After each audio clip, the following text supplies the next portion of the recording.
Hi friends, welcome to Jazz fashion Tamil. இன்றைக்கி நம்ம என்ன பார்க்க போகிறோன்னா கருப்பு உளுத்தம்பருப்பு கஞ்சி எப்படி செய்யலாம் அப்படின்றத பார்க்க போகிறோம். இது உடம்புக்கு ரொம்ப ஹெல்த்தியானது. ஈவினிங் ஸ்நாக்ஸுக்கு ஹெல்த்தியான ஸ்நாக்ஸை சாப்பிட்டா ரொம்ப நல்லது இல்லைங்களா? அதனால் நான் சொல்லியிருக்கேன். 3/4 கப்பு கருப்பு உளுந்தை எடுத்துக்கோங்க. 2 ஸ்பூன் அரிசி, சாப்பாடு அரிசி, தேவையான அளவு வெல்லம், 2 ஏலக்காய், தேங்காய் துருவி எடுத்து ஒரு அரை மூடி தேங்காவை துருவி எடுத்து வச்சுருக்கேன். பாருங்கள். இப்போ எப்படி செய்யலான்னு பார்க்கலாம். கடாயை வச்சு கருப்பு உளுந்து அதில் கொட்டிட்டு நல்லா அந்த பச்சை வாசனை போகிற அளவுக்கு நல்லா வறுத்து எடுத்துக்கோங்க. வறுத்த பிறகு 2 ஏலக்காய் 2 ஸ்பூன் அரிசி எடுத்து வச்சுருக்கோம் இல்லைங்களா, அதையும் எடுத்து இதில் ஆட் பண்ணிக்கோங்க. ஆட் பண்ண பிறகு நல்லா ட்ரை ரோஸ்ட் பண்ணுங்கள். ஆயிலில் எதுவும் சேர்க்க வேணாம். ட்ரை ரோஸ்ட் பண்ணிங்கன்னா அந்த கருப்பு உளுந்து வாசனைலாம் பச்சை வாசனை போயிட்டு நம்ம சாப்பிட்ற அளவுக்கு நல்ல மணமாக வரும். மணம் வந்த பிறகு இந்த மாதிரி எடுத்து வச்சுக்கோங்க.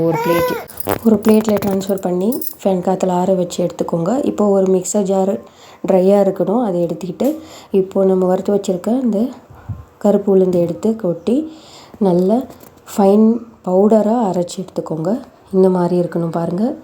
இந்த அளவுக்கு இருக்கும்போது இதை ஒரு ஏர்டைட் கண்டெய்னரில் ஸ்டோர் பண்ணி வச்சுக்கிட்டிங்கன்னா நம்ம டெய்லி ஈவினிங் டீ காஃபிக்கு பதிலாக இதை சாப்பிட்டுட்டு வந்திங்கன்னா ரொம்ப ஹெல்த்தியாக இருக்கும். கை கால் வலி, இடுப்பு வலி, எந்த வலியும் இல்லாமல் படிப்படியாக நம்மளுக்கு குறைஞ்சிட்டே வரும்.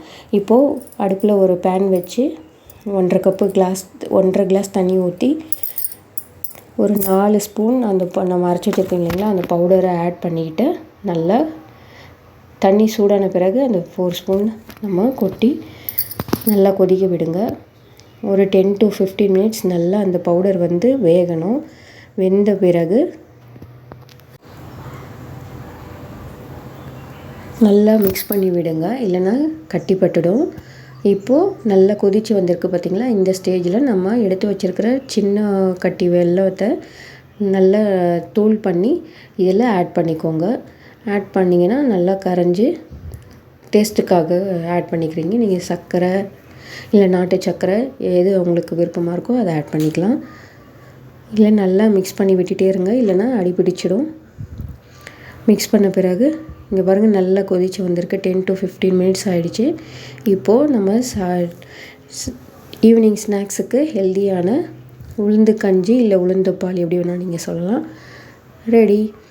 இது வாரத்துக்கு 3 முறையிலேருந்து 3 to 4 டேஸ் நம்ம செஞ்சு சாப்பிட்டோன்னா கை கால் வலி, மூட்டு வலி, உடம்பு வலியெல்லாம் படிப்படியாக குறையிறத நீங்கள் பார்க்கலாம். இப்போது ஈவினிங் ஸ்நாக்ஸுக்கு நீங்களும் இதை செஞ்சு பார்த்துட்டு எப்படி இருக்குன்னு எனக்கு கமெண்ட்டில் சொல்லுங்கள். உங்களுக்கு இந்த டிஷ் பிடிச்சிருந்ததுன்னா லைக் பண்ணுங்கள், ஷேர் பண்ணுங்கள், கமெண்ட் பண்ணுங்கள். மறக்காமல் என்னோடய சேனலை சப்ஸ்கிரைப் பண்ணுங்கள். பக்கத்தில் இருக்கிற பெல் ஐக்கானை கிளிக் பண்ணிக்கோங்க. Thank you friends.